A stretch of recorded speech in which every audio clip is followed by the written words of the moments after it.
ছোট্ট সোনামণিরা, এখন আমরা শিখব বাংলা স্বরবর্ণ।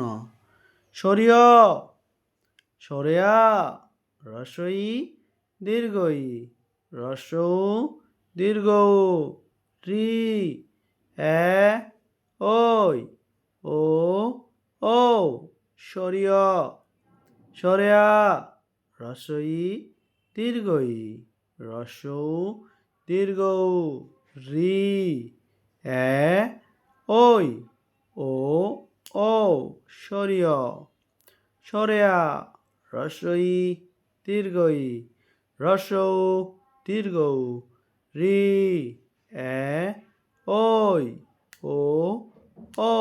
সবাইকে অসংখ্য ধন্যবাদ আমাদের ভিডিওটি দেখার জন্য। পরবর্তী ভিডিও পেতে আমাদের চ্যানেলটি সাবস্ক্রাইব করে রাখুন। আল্লাহ হাফেজ।